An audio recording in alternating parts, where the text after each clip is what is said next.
네, 홍장원입니다. 국정원 차장은 누구도 체포할 수 있는 그런 권한이 있지 않습니다. 최근에 헌재의 모습을 보면서 또 국민들이 우리법연구회라는 조직에 대해서 자세히 알게 됐고 기존에 몰랐던 것을 많이 알게 되지 않았습니까? 네. 예. 우리법연구회가 지금 사실상 헌재 이름을 바꿔버렸습니다. 우리 재판소, 우리법 재판소 이렇게 해서 바꿔버렸는데 지금 우리법연구회 소속 이제 판사들이 한 300명 정도 된다 그럽니다. 그러면 전체 판사의 한 10% 되는 거거든요. 그런데 헌재에서 지금 3명이 지금 직접적 우리법연구회 출신이고요. 한 명 우리법연구회랑 관련이 있는 사람입니다. 그런데 여기에 마은혁 후보까지 우리법연구회 출신의 마은혁 후보까지 오게 된다 그러면 이건 60% 되는 거거든요. 그러니까 헌재가 너무 과대표가 된 거죠. 우리법연구회가 장악을 해버리는 겁니다. 여기에 대해서 2030 세도가 그 특유의 온라인상의 과거 흔적을 다 찾아가지고 마은혁 후보의 과거 행동 발언 이런 것들을 다 정리를 해가지고 국민들한테 잘 몰랐던 거를 다 알게 해준 거예요. 네. 그래서 국민들은 이거는 어느 순간 바뀌었습니다. 계엄이 일어나면서 탄핵 추진되면서 탄핵 전국이었는데 지금 헌재 전국이 된 거예요. 네. 헌재 편향성이 지금 뉴스를 다 장악하고 있는 겁니다. 그래서 마은혁 후보 특히 사회주의 혁명가의 길을 걸어왔거든요. 이 사람은 과거에 뭐 그 지하 혁명 조직이지 않습니까? 인민노련 출신이었던 이분이 지금 이제 그 후보로 오겠다. 그거 왜 민주당에서 보내겠습니까? 지금 4대4 나온 거를 5대4로 반드시 만들겠다. 그래서 한 명만 더 데리고 오면은 윤석열 탄핵 인용이 가능하다. 이걸 노리고 있는 거 온 국민이 다 아는 상황이 돼버린 거예요. 네. 또 하나 말씀드리면 짧게 그 나치가 선전 장관이 괴벨스입니다. 네. 그때 했던 말이 있습니다. 뭐냐? 거짓말을 하려면 크게 해라, 단순하게 해라, 반복해라.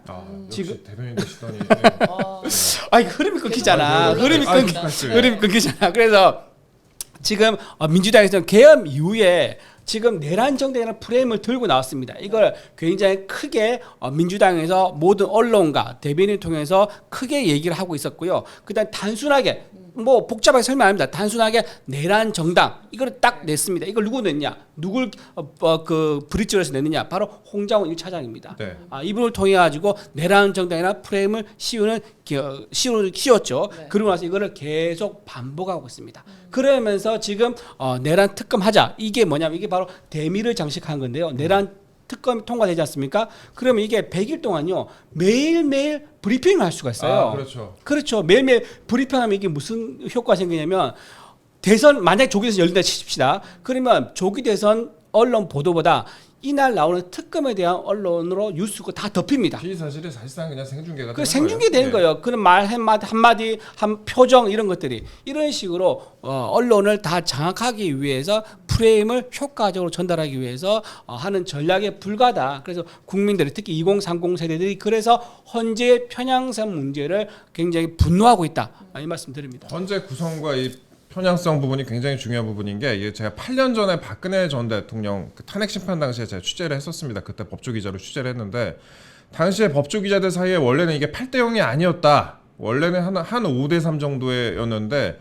국민 여론이 당시에 절대적이었다 보니까 이게 8대 0으로 가버린 거다. 그렇게 알려졌습니다. 이번에도 지금 8인 체제잖아요. 아직 8인 체제인데 대통령도 지지율이 상당한 그런 상황이라서 그래서 이제 또 마은혁 후보자 임명을 또 강행하려고 하는 건지 그런 생각도 좀 들고요. 여기서 제가 느끼는 거는 지지율이 높으면은 무조건 여지가 생긴다 이런 생각이 좀 듭니다. 그렇죠. 그래서 저는 보수정 결집도 있지만은 보수 응답자들이 지금 더 여론조사에 적극적으로 응하는 이유가 그거예요. 결과적으로는 국민 여론이라는 것이 이 메시지가 제가 이 보수정 결집에 대한 부분을 설명을 하고 분석을 드릴 때 뭐 2030 신안보 세대 또는 뭐 젠더 영향 뭐 여러 가지가 있겠습니다만 저는 다른 이슈보다도 특히 이 국민의힘 지지율과 윤석열 대통령 관련된 지지율을 끌어올린 사람이 저는 김정은과 또 이재명과 트럼프라고 봅니다. 김정은, 이재명, 트럼프. 예. 왜냐하면 지금 미국 변수도 지금 만만치가 않아요. 그렇죠. 오죽했으면 지금 민주당에서는 트럼프 한심사기 전략 아니겠습니까? 네. 노벨 평화상 이렇게 해서 어떻게든 트럼프 대통령의 마음을 좀 어떻게 해서 좀 유리한 국면으로 만들까. 그런데 미국 정치라는 것이 미국 대통령이 그렇게 움직일 리도 없고 지금 보십시오. 캐나다 얄짤 없잖아요. 그리고 멕시코가 어떤 나라입니까? 미국 남부는 멕시코 출신들이 사실 쿠바 출신들이 다 뒤덮고 있어요. 그렇죠, 그렇죠. 남미 출신들이 이른바 우리가 히스파닉이라고 그러잖아요. 예. 아브라 에스파뇰 이러잖아요. 예. 그런데도 불구하고 얄짤 없어요. 야, 나는 트럼프 백 세워요. 간세 먹여요. 그러잖아요. 이거요 무서운 거예요. 그래서 저는 지금 헌법재판소가 저는 굉장히 무서운 게 지금 헌법재판소가 이 의심을 떨치지 않으면은 저는 대한민국요 법치주의 못합니다. 첫 번째 문형배 대행 빨리 대행 딱지를 떼세요. 저는 그다음에 두 번째는 무슨 말씀을 드리냐면 이럴 수 있습니다. 지금 또 민주당에서 설명을 할 때 저는 이거는 이제 무슨 민주당의 설명에 대해서 제가 분석을 해드리는 거예요. 야 지금 헌법재판관 8명 중에서 뭐 6명인가 서울법대인데 이것도 그럼 문제 삼아야 되지 않겠냐? 저는 문제 삼습니다.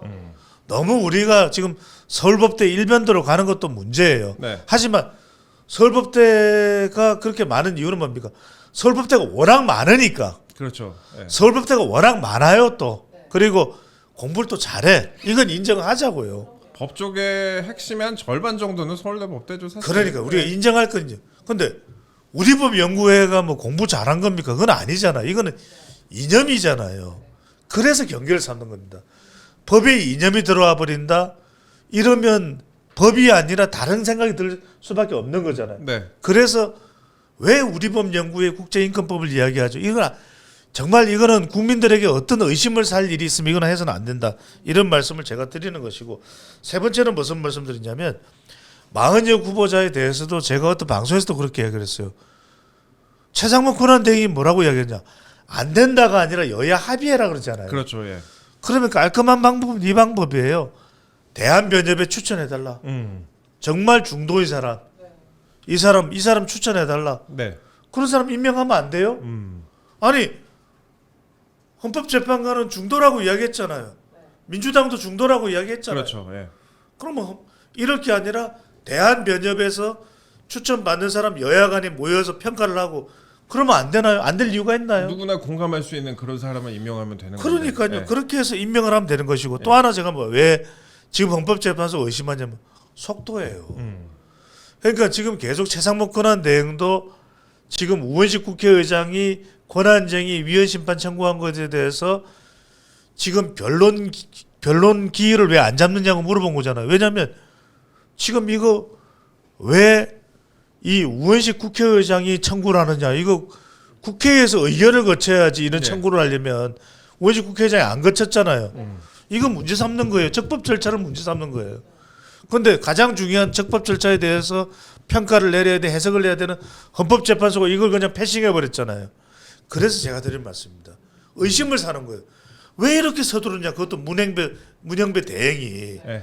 누구 뭐 친구 때문이냐? 의심 사지 말라는 이야기예요. 예, 세 가지 중요한 말씀을 하셨습니다. 그 중요한 말씀 또 듣고 오셨고요. 더 많은 분들이 보실 수 있게 좋아요 이쯤에서 한번 좀 눌러주시면 좋을 것 같습니다. 예, 저희 이어가겠습니다. 예. 어제 있었던 그 대통령 탄핵 심판 변론에 대해서도 좀 다뤄보겠습니다. 그 이진우 수방사령관과 홍장원 국정원 전 차장이 등장했는데요. 증인들 간의 진술이 좀 엇갈리는 부분이 있었습니다. 일단 홍장원 차장과 대통령 측과의 공방을 좀 보겠습니다. 네, 이준우가 아니라 이준우 대변인이 한번 네, 말씀을 좀 이준우 해주세요. 예. 대변인께서 이거 어떻게 말씀해 보셨어요 주세요. 어제? 아니, 역시 그 헌재 가서 대통령 직접 변론하니까 달라진다. 그래서 많은 국민들이 이걸 기다렸었어요. 대통령이 나와서 무슨 말 할 것이냐. 지금 검찰의 어떤 수사 기록이라든가 공소장 내용과 사실 나왔을 때 주장이 다릅니다. 특히 이준우 수방사령관은요, 자기는 그런 말 한 적이 없다. 검찰의 일방적인 주장이다라는 취지로 얘기를 합니다. 예를 들면요, 비상계엄은 적법하다라고 생각을 했다고 했었고요. 체포 관련 지시가 있으냐니까 없었다고 명백하게 얘기합니다.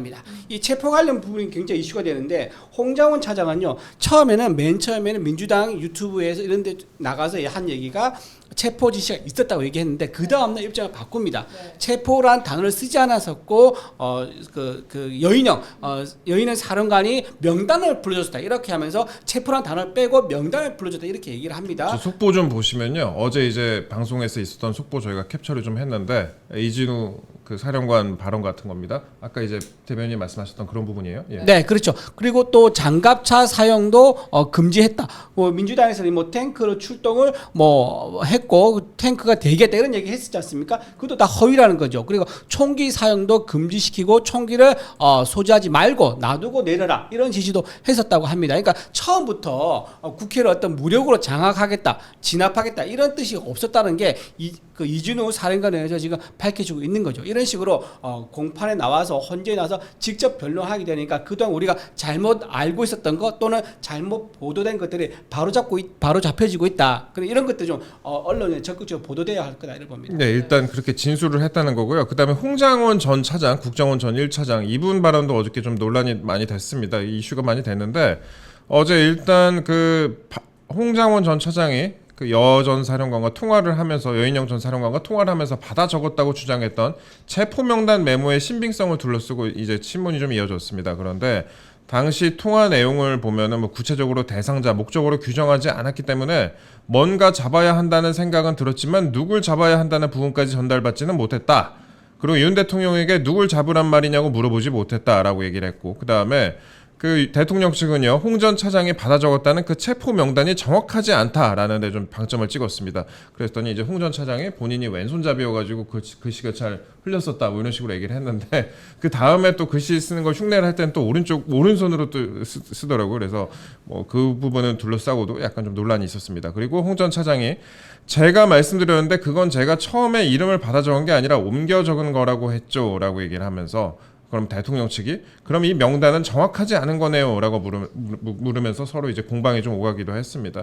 관련된 내용이 있었는데 이게 그 동안에 어떻게 보면은 일방적으로 어떤 진술이 맞는 건지 이거는 이제 재판을 통해서 밝혀져야겠지만 그 동안에 일방적으로 좀 진술이 나오고 그 다음에 보도가 이어졌다면 일방 당사자에 의해서 어제 재판을 토대로 약간 그 양측의 주장이 좀 많이 흘러나와가지고 국민들이 보시기에 이런 내용도 있었구나라는 걸 좀 알 수 있었던 그런 시간이었던 것 같습니다. 저는 예. 이 말씀을 꼭 드려야 될 것 같은데 적어도 국정원 차장 정도가 되면 네. 어디 가서 이렇게 뭔가를 자꾸 이야기할 수 있는 사람이 아니에요. 근데 아까 누가 말씀하셨죠, 방송 나갔다, 유튜브 나갔다. 저는 특수전 사령관이 유튜브 나가는 것도 이해가 안 됩니다. 예. 이거는 있을 수가 없는 일이에요. 있어서도 안 되는 일이고. 예. 그리고 첫째는 납득이 안 되는 이야기는 국정원 차장이 누구를 체포할 수 있습니까? 없잖아요. 없죠. 그러면 예. 누군가로부터 그것이 대통령의 전화든 뭐든 전화를 받으면 자기 폰에 정확하게 그 증거를 남겨야 돼요. 네, 홍장원입니다. 국정원 차장은 누구도 체포할 수 있는 그런 권한이 있지 않습니다.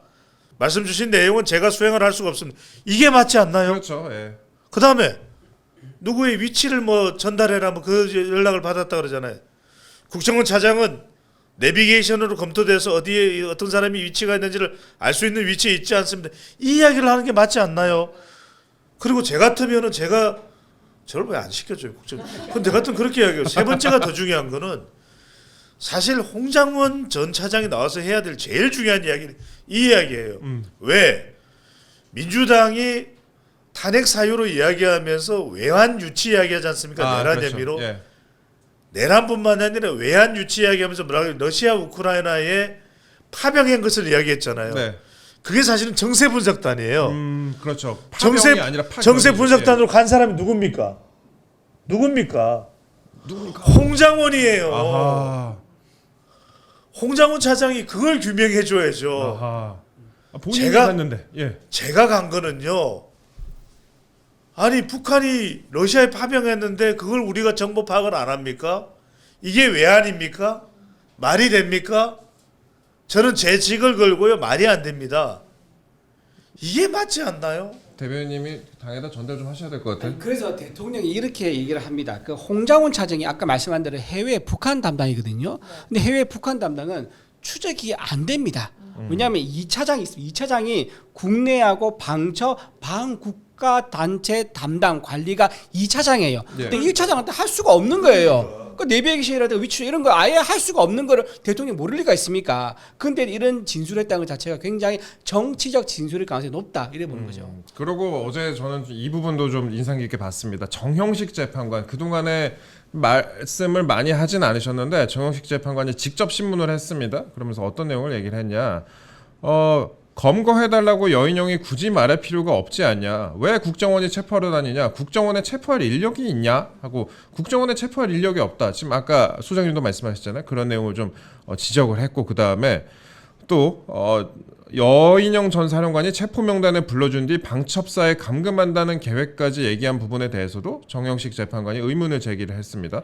방첩사령관은 정보를 민감하게 보존하는 사람인데 쉽게 얘기를 했을까 하는 그런 생각이 든다라고 얘기를 했습니다. 그러니까 정영식 재판관도 이제 적극적으로 재판에 좀 참여를 하고 있는 것 같더라고요. 그래서 이런 부분들이 어떻게 보면은 이 헌법재판이라는 게 사실 여론이 차지하는 비중이 굉장히 많은 재판인데 재판관들도 이렇게 본인의 목소리 좀 내고 있다 그런 좀 설명 좀 간단히 좀 드렸습니다. 8년 예. 전에는 설사 성향이 보수적이다는 말씀은 그 사람이 보수에 유리하게 쏠려서 판단을 한다는 이야기는 아닙니다. 네. 그렇다 하더라도 정말 이게 워낙 위축되는 상황이다 보니까 아무 말도 못했어요. 근데 지금은 분명히 8년 전과는 상황이 매우 다르다. 헌법재판관들도 이렇게 봐야 되겠죠. 예. 그리고 말씀하세요. 광화문이나 이런데 부산역 이런데 집회가 없고 사람들이 모이지 않았다면요 헌재는요 아마도 지난 탄핵 때처럼 본인들이 하고 싶은 대로 마음대로 했을 가능성이 되게 높습니다. 지금은 국민들이 눈 부릅뜨고 지켜보고 있고 함성을 외치다 보니까 본인들 마음대로 못하는 게요. 그래서 증거를 따지고 법리를 따져가면서 굉장히 엄격하게 할 수 있는 동기를 우리 시민들이 만들어주고 있다 이렇게 봐야 되죠. 예. 하나 포인트는 그 말씀을 꼭 드려야 될 것 같아요. 왜냐하면 8년 전에도 사실은 상황이 똑같아요. 어떤 상황? 미국 상황이. 8년 전에도 트럼프가 이 우리나라와 같은 상황에서 대통령 임기가 시작됐어요. 근데 8년 전에는 자기 코가 석자야. 메이크 아메리카 미국 아메리카 퍼스트예요. 이런 게 먼저였기 때문에 예. 한국 상황에 대해서 신경 쓸 거리는 없는데 지금은 공화당 의원들이 특히 이제 한국계의 이 영킴 같은 영킴. 상당히 또 뭐 다른 사람들 막 그다음에 스티브 배넌이라든지 네. 고든 창이라든지 네. 이런 사람들이 굉장히 지금 뭔가 관련된 사항들을 체크를 하고 있기 때문에 뭐 빅터 차도 마찬가지겠죠. 그래서 저는 8년 전하고 미국 상황도 많이 달라요. 미국 상황도 많이 다른데 지금 그 노벨 평화상을 추천했다는 인물이 박선원 의원인가요? 근데 박선원 의원이 제가 알기로는 그 곽종건 전 특수전 사령관이 김병주 의원하고 유튜브를 할 때도 그 배석을 했던 사람이 박선원 의원이죠. 박선원 의원이 국정원 출신 맞나요? 출신이었고, 예. 그렇죠. 나는 이런 상황들도 상당히 맞물려 있지 않을까라는 예. 생각이 듭니다. 사실 정부가 그 전부터 박선원 의원에게 많이 샜다.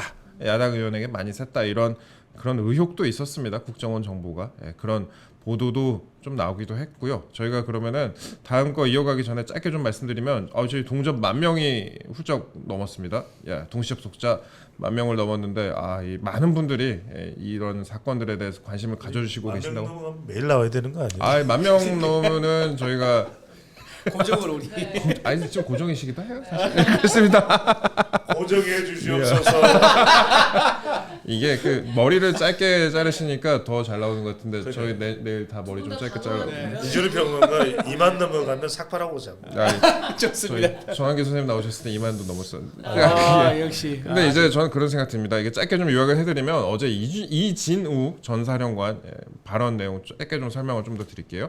국군 통수권자인 대통령이 검찰총장까지 해서 법에 대해 누구보다 잘 아는 분이 국민을 상대로 방송을 통해서 얘기하는데 그것이 위헌 위법이라는 생각을 가질 여지가 없었다라고 진술을 했고요. 또 대통령으로부터 누군가를 체포하라는 지시를 받은 적이 있느냐라는 윤 대통령 측 질문에 대해서는 없다. 더 이상 답변 드리지 않겠다라고 진술을 했다고 합니다. 저희가 짧게 좀 요약을 해드렸습니다.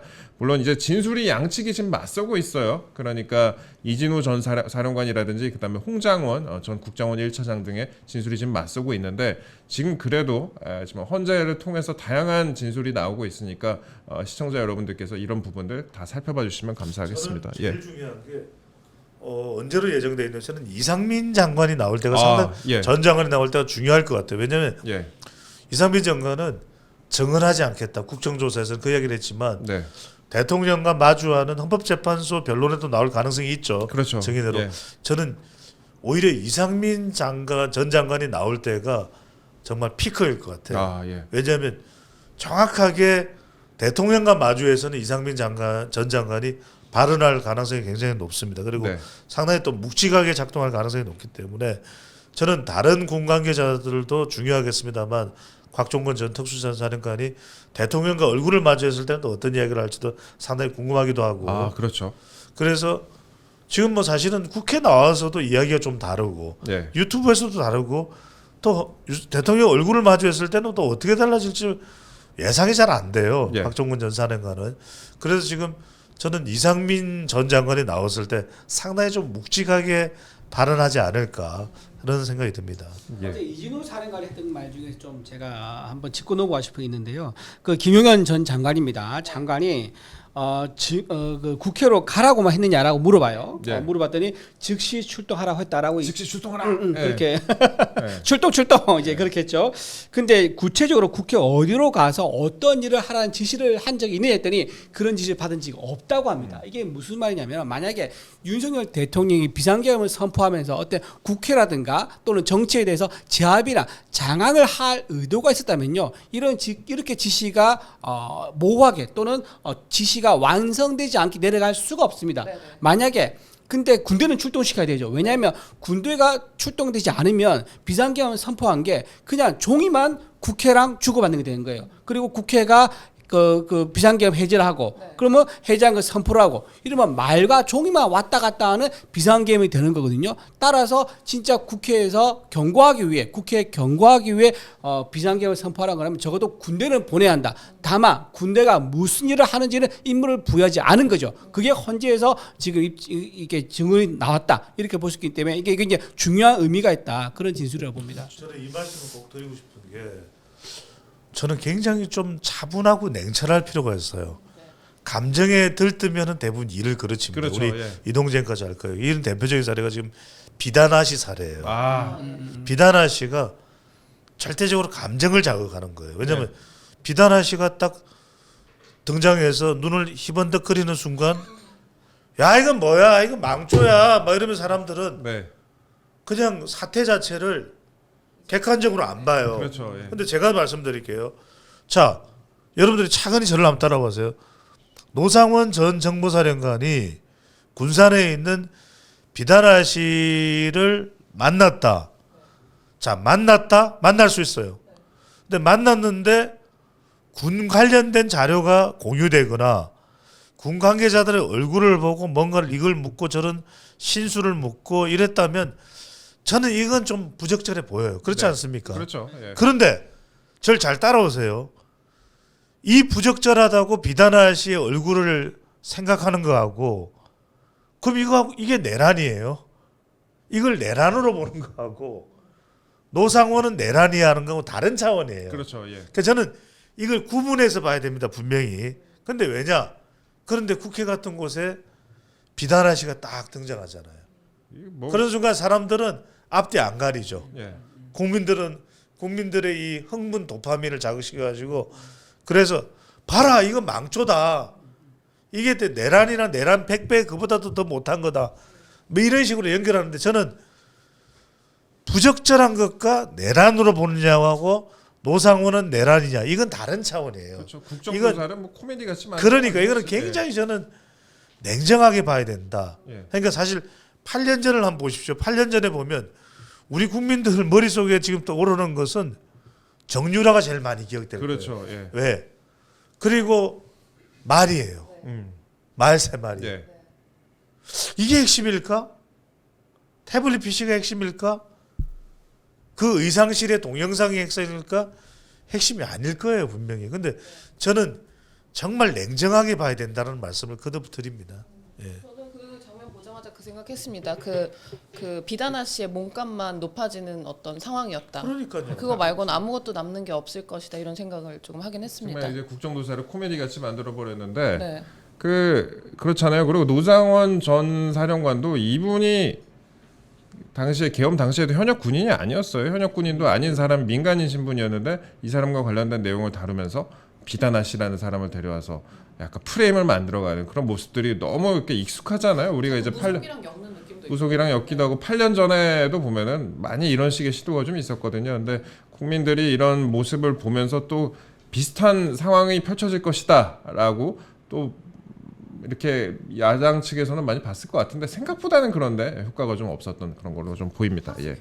학습 효과가 좀 있었던 것 같습니다. 그러니까 예. 제가 짧은 장면 하나만 얘기를 드리면 트럼프가 그런 경우였어요. 트럼프도 약간 이미지상으로 몰리려고 딱 하는 그런 상황이 있어요. 근데 참 전략적으로 이제 트럼프가 상당히 능수능란해 딱 그걸 차단하면서 사실은 당신이 그런 사람이야 이러면서 나는 알아 왜 그러는지 내가 권력을 가지고 무려 70억 달러를 가지고 있다는 것에 대해서 나를 그냥 싸잡아 그냥 비난해서 뭔가를 정치적으로 얻어가려고 하는 거지 이미지상 딱 이렇게 차단해버리고 꼼짝을 못하는 거예요.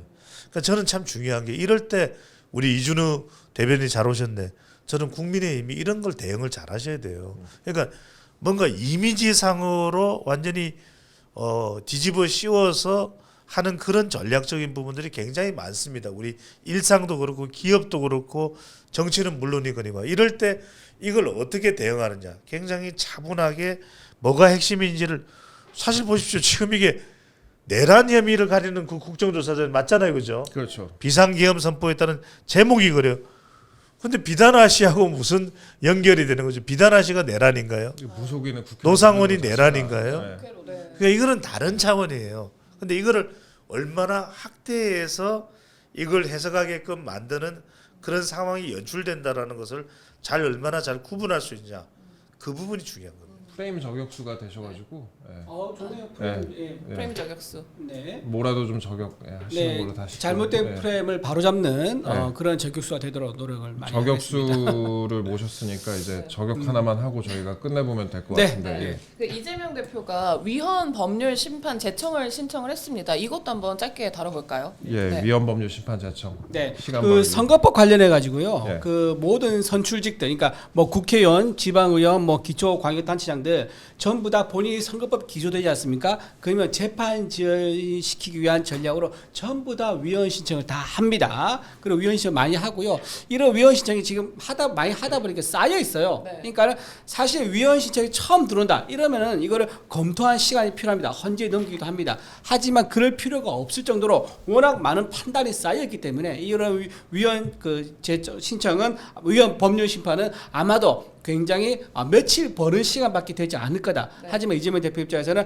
다만 며칠이라도 시간을 끌기 위한 마지막 수단 아니겠느냐. 네. 그리고 또 하나 지금 이 내용과 똑같은 게 작년에 한번 판단이 있었어요. 1년도 안 됐어요 지금. 1년 그렇죠. 네. 작년 상반기에 있었거든요. 네. 근데 이게 보통 한 3, 4년, 5년 되면요. 이게 사회가 분위기가 바뀌고 법률이다 해석도 바뀌고 이러면서 약간 이제 위헌 판단을 받아보자 이런 분위기가 조성될 수가 있는데 그러지 않고 불과 1년도 안 된 상황에서 똑같은 걸로 위헌 심판을 걸었기 때문에 이거는 며칠 안에 기각될 가능성이 대단히 높아 보인다. 네. 또 하나의 재판 지연 전략이 실패할 것이다. 이런 겁니다. 저는 짧게만 아 예. 그냥 확인차 문영배 헌법재판관한테 한번 보내봤으면 좋겠어요. 되게 신선한 제안이네요. 아니 나는 문영배 재판할 때 참 이걸 좀 꼭 따지고 싶어요. 그 본인 SNS 올린 글 보면 최적의 결론보다 시기가 더 중요하다 이런 말을 본인이 썼어요 SNS에다. 네. 이게 그렇죠. 최적의 결론이 무슨 말이냐면 재판의 공정성을 얘기한 거 아니겠습니까? 예. 근데 재판의 공정성보다 재판의 속도가 더 중요하다라는 것을 노골적으로 밝힌 판사한테 이재명 대표 같으면 재판 받겠느냐 묻고 싶어요. 자기 재판을 누구나 피의자가 되면요 내 재판은 저 재판관이 공정히 해줄 거다 증거도 확인하고 내 말도 들어주고 네. 이렇게 할 건데 속도가 중요하다. 난 공정한 거 안 중요해라고 하는 재판관이라면 이재명 대표 같으면 그 재판 받겠습니까? 의석도 다 동원해가지고 다 탄핵시켜 버리죠.